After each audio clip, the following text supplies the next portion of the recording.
All right, Ryan, take us through it. Yep. So I'm headed to a country in Central America to record 2 interviews, one with our main subject and one with the supporting character of the documentary that's going to be going live later this year.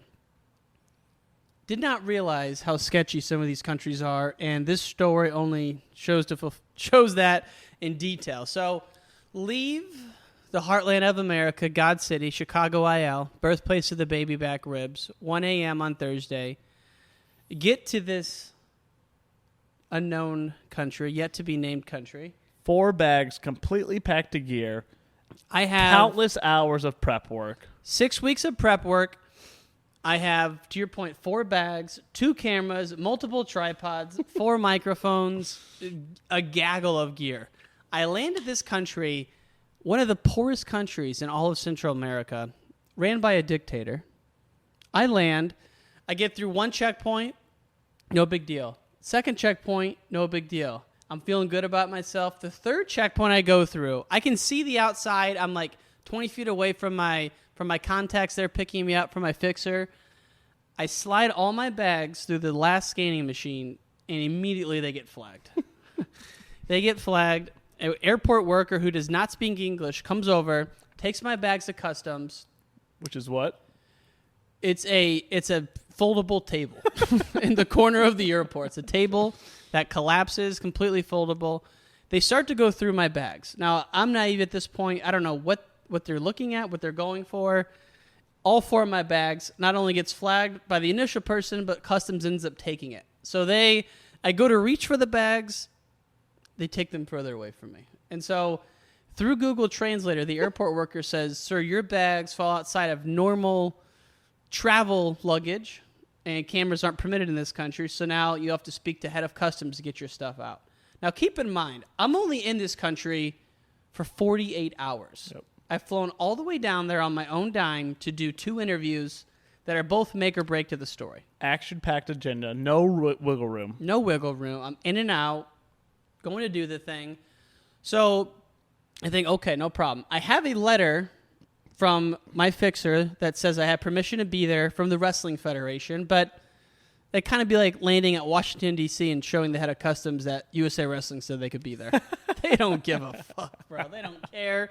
They go, "That's nice. Show it to my boss." Yep. So I go to the customs office at the airport, which is literally the size of a closet, next to a car rental place. And they say, "There's absolutely no way you're getting your bags out tonight." And I can see them stowed back there. And I'll have to see the head of customs tomorrow to get them out. So I'm absolutely flatlined at this point. I'm shaking. They've taken my bags, all of my stuff. And now I don't even know if I'll be able to get the interview in. So to your point, the 6 weeks of research may be out the window. Right. So well, and they go, take what you can carry, right? Take what you can carry. Yeah. So what were your must-have items? The things I grabbed just out of pure panic and terror were contacts and some notes that I had brought down. I didn't grab my toothbrush. I didn't grab any of my clothes because all my stuff is packed into these travel bags. Sure. I don't have like a clothes bag. So they let me, and I grabbed my chargers. That's it, okay? So now I'm walking. This is like 2 hours later. My mom's texting me, "How you doing?" The lady's texting me, "How we doing?" And I'm being as brief as possible because I don't know what my situation's going to be. Folks, on the back end, Mom's calling me every hour, losing it about her son. Out. And I'm shrugging it off. I figure it's all good. Little I know. The reality is what's going on. So at this point, I think maybe they're going to arrest me. Maybe they're not. And I come to find out in this country, the jails, they don't feed the inmates. If you want fed, your family has to bring you food. So if I were to get arrested in this place, fucked. God knows what would happen. So now it's like Thursday at 3, supposed to be setting up for the first interview. I'm now driving back to the house with my fixer. As soon as you pull out of the airport in this country, there's insane poverty. A horse pulling a wagon through the road, motorcycles zipping in and out. I had no idea where I was going. We got to pause. How low are you leaving the airport with your handful of contacts, a phone charger, and a toothbrush? Where's your mental state? It's the lowest it's been. I'm debating every life choice I've made. I'm debating whether or not to do this documentary still. And I'm thinking maybe they're just going to jack my stuff. For sure. Because they have 4 bags back there, packed to the gills with the electronics. Tens of thousands of dollars a gear. Easily. And don't know if I'll ever get it back. Yep. So at this point, I'm driving back to the house. I get back there, have dinner, go to bed. The next morning, I wake up at like 5 o'clock. The people I'm staying with sleep till like 8. So I have 5 to 8 to just stew and marinate and just freak out even more, spiral even more. Because at this point, not only do I not have my stuff, I have 1 day left to do the interview, and I don't have my return COVID test because Yes. I was assured that it wasn't a big deal. Come to find out, it is a big deal. So now I'm scrambling. The people I'm staying with wake up, take me to get the COVID test. That's not so bad. Now it's like 10 a.m. the next day. Hold on. Remember, it was by appointment only. There's only one place to do it in this entire country. Yeah. He didn't have an appointment. Shocker. So he's trying to make an appointment day of. Of course they don't have any. They also say you must deposit X amount of dollars into this unknown bank account. He has the money, obviously, but so Ryan ends up just going to the place without an appointment with the cash in hand, basically demanding the test. Ends up getting it, negative, all good. So now we're rolling on. Now we're Friday. Now we're getting a little bit of momentum. I feel good knowing that I'll be able to leave the next day when I wanted to leave. Otherwise, I was going to have to stay there an extra day, get a whole new ticket, would have been a disaster. Yep. So now I've been there, got there at 3 p.m. the day before. Now it's 10 a.m. the next day. We head to the airport, thinking that maybe somehow head of customs has emailed the airport and said, let this guy's bags go. This is a mistake. Total mistake. We get to the airport. Now my fixer goes into sales mode. And he goes to the lady at the airport and says, can we get the guy's bags out? She goes, no. You have to go talk to the head of customs. And he goes, listen, this individual comes down here to film a documentary about our local wrestling team, about all the kids who are in it. Obviously, we're not there to do that. We're there to film a documentary about the guy who defected from Iran. Right. And he's spinning this amazing story. He's weaving me in, and granted, they're speaking Spanish. I don't know a word of what they're saying. Right. I'm just sitting there. They're going back and forth. It sounds like this symphony of just people going back and forth. I keep looking over to him. Is it good or is it bad? We leave there, and basically they're like, go see the head of customs. So now we go to the government building, which I'm like, how are we going to get a meeting with this lady? We go to the government building, meet with the person's assistant, and this guy couldn't be cooler. He's like, giving us good vibes. He's like, let me look into it. My fixer tells the same story again to this guy, and he's like, what kind of hospitality is this? He's down here to promote our wrestling team. You're confiscating his stuff. Totally unacceptable. So this is the... So vibes are high again. Well, not yet, because he's spinning this story. The assistant goes back, comes back, big smile on his face. He goes, listen, you're going to be able to get your stuff back. Assuming his jobs check out, you're good to go. And so basically they were looking to see, did I work for like a news media company? Right. And I was there to report on like how Poverty. bad the government is in poverty. Yeah. Mm-hmm. And so I write down where I work. On a piece of paper. Piece of ripped up paper. I write Beat the Street Chicago. Yes, sir. Shout out Mike Powell. And wrestling changed my life. Come on. I'm like, one of those two's got to hit. Now, but then I'm thinking, why did I write 2 jobs? I haven't worked at Beat the Streets ever. Never. I've been on the board briefly. Like, Yep. I don't know why I put that as my job. Right. So Just panic. pure panic. So I write it down. He goes, it's not going to be a problem. We're slap hugging. We're kissing. I'm giving him hugs. We're like, we're screaming. I'm feeling good. He's like, all right, head of customs will call you in 30 minutes and you'll be able to get your bags. So at this point in the day, it's noon, feeling good, a little backed up, but I can still get everything in. My fixer at this point has yet to be paid for his personal ventures. I don't know what he's doing, but he hasn't been paid. So while we're driving back to his house to feed the dogs, he gets paid. We stop in. He goes to the ATM. Everyone's feeling very good about the day. All right, we get back to the house about 12:30. Now, he's feeding the dogs. While we're waiting there, we're waiting. I know that we're waiting for the landscapers essentially to come by and get paid for the work they did the day prior. So I see a guy pull up on a motorcycle. I think that's the landscaper. I invite him in. Turns out it was a total stranger, and he was coming by to get a look at the house, basically to case it, is my view. He asked the fixer, hey, is your house for rent? He's like, no, people live here. He's like, well, can I see around? And he's like, no, people live here. So this guy leaves. So, folks, Ryan, American and in a foreign country, poverty-stricken, stroll in the gardens, see someone pull up on a motorcycle, opens the gates Waves for him up. Waves him up. Come on in, take a look around. 5 minutes later, another guy comes to the gate, and I don't let him in this time. I give him Fool my me best once. hola amigo. And I get the fixer down there. I go, hey, this might be your guy. Turns out this was a friend of the landscapers who heard that the fixer owed the landscaper money, comes by to collect, and was getting ready to rob his friend and says, hey, I'm here on behalf of so-and-so. So this is all within 5 minutes. 2 random people come up, both trying to pull one over on us. All while waiting to get your gear back to do your job that you're there for. That's it. Just going down there to talk some wrestling, do some interviews. Now we're getting ready to go back to the airport. We decide to grab a little celebratory lunch. Mm-hmm. We grab lunch. We're feeling good. Get a couple steaks, a couple ribeyes. Go back to the airport.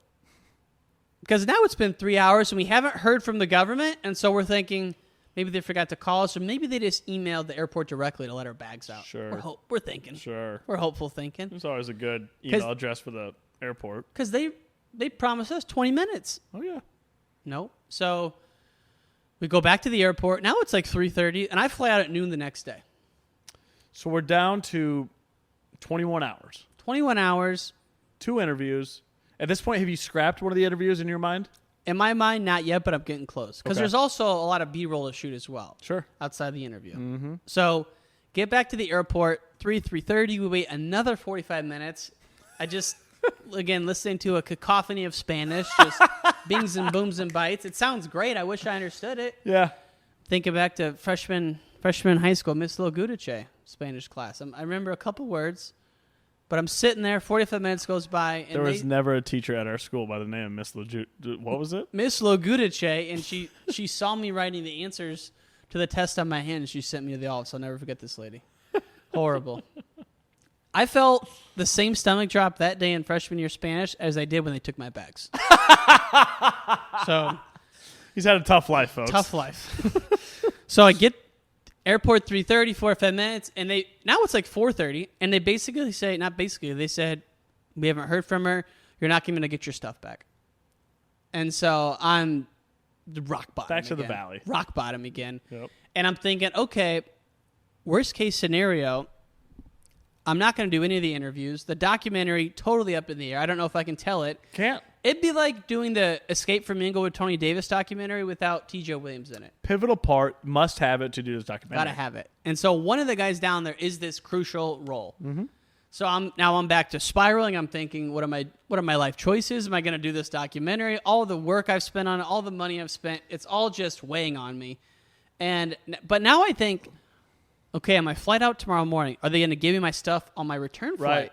Or are they going to keep it forever? Yeah. They assure me that I'll be able to get it out on my return flight. What's your gut telling you? You never seen it again? My gut tells me they probably will, but now I'm just sad that I'm excited about getting my stuff back. That's a win at this point. Because like the progression was, when I land at the airport, they take it. All right, I'll get it back in 5 minutes. Then they 24 hours later. then they take it to the custom office. I'm like, all right, maybe I'll never get it back, but I can still do 2 interviews. Now at this point, I've scrapped all interviews in my head. I don't know what's going to go on with the document. I just want to go home. I just want America. I want to kiss it. I want to wave a couple of flags, eat some cheeseburgers, definitely eat some Lou Malnati's. Come on. So we Also, Lou Malnati's. Let's get a sponsorship, huh? Jesus Let's get a Christ, how many sponsorship. freaking pizzas do I have to eat? Kid orders a large every Friday, religiously. I order a Caesar. I've never even eaten the Caesar. I just do it out of courtesy. So now it's like 4:45 p.m. Leaving the airport, rock bottom, get in the car, take yet another harrowing drive through these streets of this country. So again, just to recap: 25 hours, still don't have your stuff. No, at this point, there's no documentary No documentary. It's over. The interviews are shot. I've basically flown down there on my own dime, to drive back and forth. back and forth, 2-day trip for Right. nothing. Yep. We're 5 minutes out from the airport. We've been in the car 5 minutes. We get a call. It's the government. We can get our stuff back. So, do you think, and you get it back, right? You think they're fucking with us? That's what I'm asking. We thought that. We thought they were messing with us. Like, Yeah. let's have these fuckers drive around a little bit. Yeah. So that's what we're thinking. We go back. I hug the lady. At this point, they know me all by first name now in this office. Same people. There's only like 3 desks in there, and they all work apparently around the clock because they're always there. So we go back. I get the 4 bags. I hug them. We get a picture taken with me and my bags. No. Oh, yeah. Oh, yeah. And so now we load up this tiny car with all 4 of my bags, packed to the roof, and it's like 45-minute drive to get back to the house. Mm-hmm. We're about to hit rush hour in a place that doesn't have stoplights, right? So you can imagine. So to avoid rush hour, we're driving like maniacs to get back to the house. And this country's so poor that the cops don't have cars. So the cops stand in the medians in the middle of the road. If they see a traffic violation, they jump out in front of your car on foot, put their hands up, and pull you over by hand. Sure. And so we're driving. We pass the guy in an intersection. Sure enough, they see us. The cop jumps out, puts his hands in front of us, flags us to the side. So I've had my gear for about 2 minutes. We're on cloud 9. Now we're not at rock bottom, but you're approaching. We're getting into purgatory again because cameras are illegal. We got a car full of cameras. They don't know what deal we made at the airport. They don't talk to them. No. So they pull us over, and the whole stop is 5 minutes. Really? Okay. Whole stop's 5 minutes. Again, all Spanish. I'm seeing the fixer of my car reach for an ID, reach for some money. I'm thinking, okay, we're going to pay him off. We'll be good. As we're sitting there, come to find out that the fixer has told the cop, amigo, we're police officers. We're going to the local police academy to film some training. Look at all the gear in the back of our car. I see the cop look back at the gear, and I'm thinking, he's getting ready to take it. It's his now. It's his now. So your fixer of all things goes, let's lie to the police. We haven't had enough trouble. Let's lie to the police. Let's say we are him. We are cops, and we're going to do a documentary on it. All the cop would have had to do is go back to his buddy, call in the plates, or even just talk to his buddy. Are there any cops that are not in a uniform driving around going to do an interview? It is one white American. Right. Some white dude going down there. So at this point, now we're lying to police officers with illegal stuff in the car, and I would think they can arrest you over that. Seems like it. They think they could. And again, folks, jails in this country, if you want to eat, your family has to bring you food. Ryan's family is in America. They don't have a clue what's going on. Ryan is not getting a meal, is what I'm trying to tell you. No, absolutely not. And I wouldn't even if they served it to me. I would have starved it out. Oh, yeah. So the cop, after hearing all this is within minutes. He doesn't go back to his little post by the tree. Nothing. He doesn't have a car to go back to. He doesn't go back to his tree. Nothing. He stands by the car, looks at the gear one more time, salutes us, and lets us go. Unbelievable. As we're driving, the fixer is laughing like a hyena, looks at me and tells me everything he just told him. He's like, bro, I told him we were cops. We're going to film this. And I'm like, why were you showing him a California ID? He's like, it's a paper ID. It was a piece of paper. It was like a picture of a California ID that he had laminated. So this is happening. And I'm like, I'm so excited about getting the gear back. And the story is so badass. I'm like, okay. But then we're like driving away and I'm like, what would have happened if he would have asked anything, any real questions? So at this point, or followed us to the cop shop. Could you imagine if he followed us to the police station? I'll see you there. Yeah, I'll follow you there. And we pull in there and, oh my God. Right to the jail cell. Right to the jail. So that's one of the craziest parts about this. Crazy. I know it took 5 minutes out of this entire thing, but once he told you that, were you laughing? Where were you at? I'm crying while laughing. Again, get me home. Get me home. I'm thinking, okay, like as we're in the car, I got 45 minutes to get to the house. I'm like in my head rearranging, okay, I'm supposed to do 2 interviews. Each one's 2 hours plus about an hour of B-roll per person. So we're looking at 6 hours of filming. Just not possible. Not possible. So I'm thinking, all right, we're going to go with the only interview I can't get anywhere else, which is the guy who lives there in this country. And he's like the TJ Williams, this like the main supporting character. Yep. So get back to the house, set up all the shit. That takes about an hour. Sit down to do the interview. Interview goes great, about an hour and a half. Interview ends. We grab dinner. And then as we're eating dinner, he's like, hey, you didn't ask me about this, or this, which was a very controversial period of this person's life. And when you listen to the documentary, you'll know why. So I'm like, I would love to talk about that. Didn't know you wanted to. Yeah. Okay. Because basically, after this person defected from Iran, when he called home to tell his parents, his dad told him that he was going to have him killed. Let's just say defecting might have been the easiest part of it. Easiest part by a long shot. I mean... And then, after this person gets to the U.S., exactly, that's what I mean. they get arrested by the Set up. LAPD, falsely imprisoned. They're found not guilty, but then they sue the LAPD and win several $1 million. Okay? Talk about the emotions that the subject, So, on this second interview, now it's like 10:30. I'm fried. Absolutely just frazzled. Smoke's just stewing from my head. And we just ate a big meal, and this person wants to talk about some very painful memories. So I'm like, I'm so 100%. excited. I'm like, absolutely. Yeah. We sit down.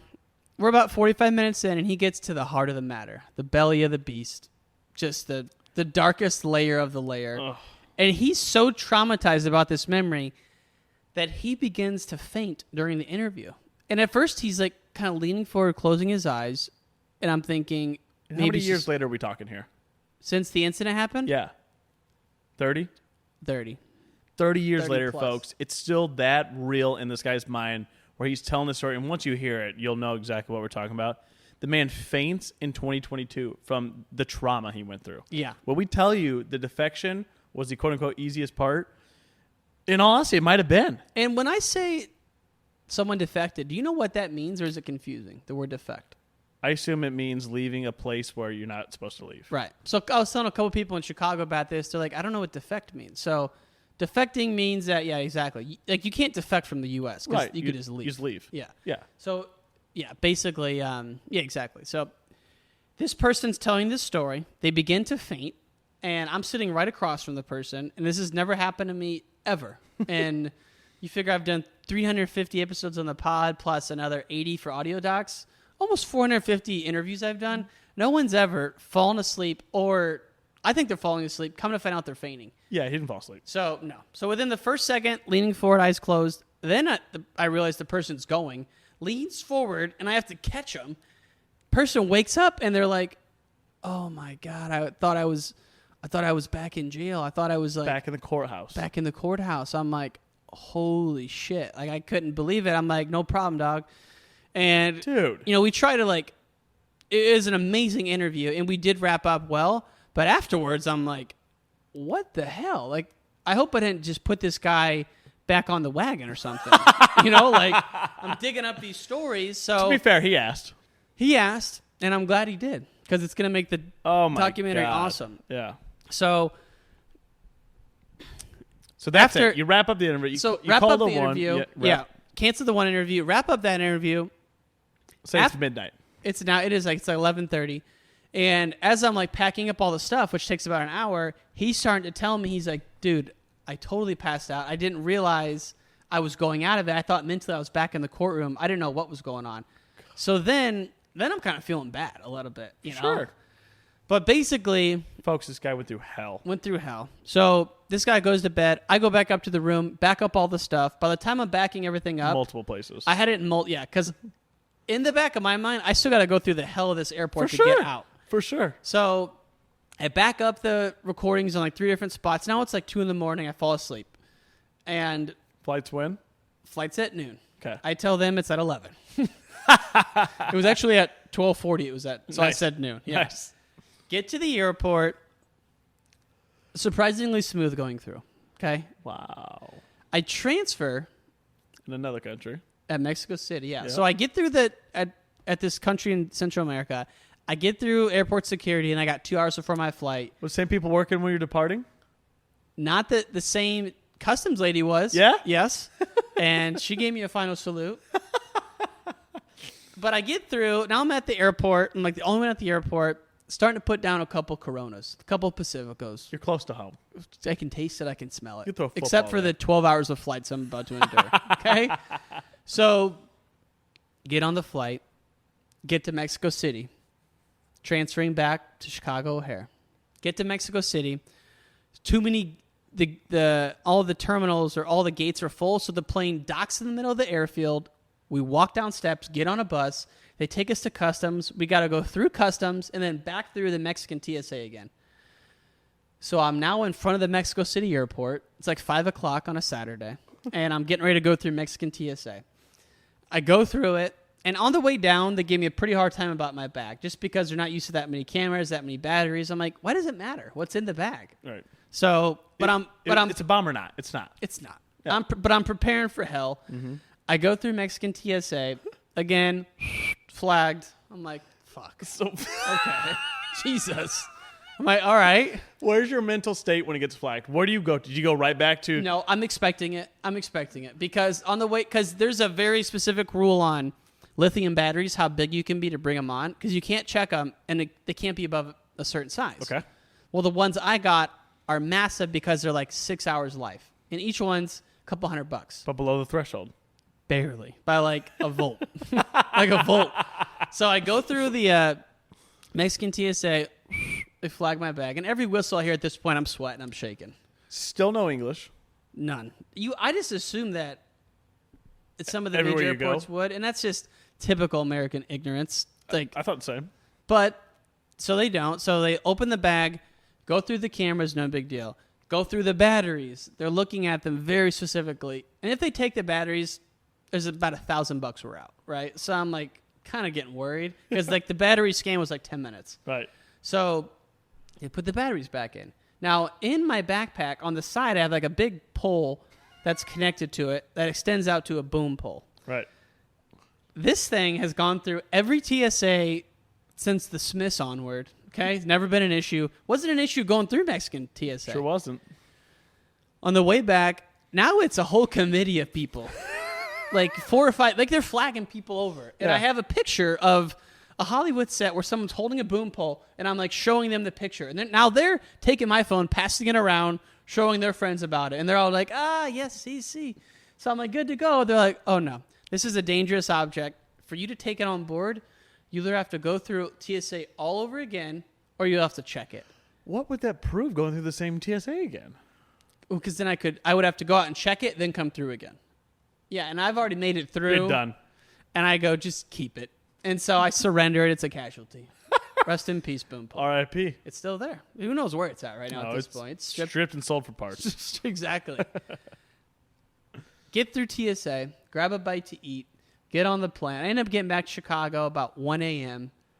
How good did that first breath of Chicago air Oh, feel? God. I came out, and I have like one more check to go. It's Chicago Customs.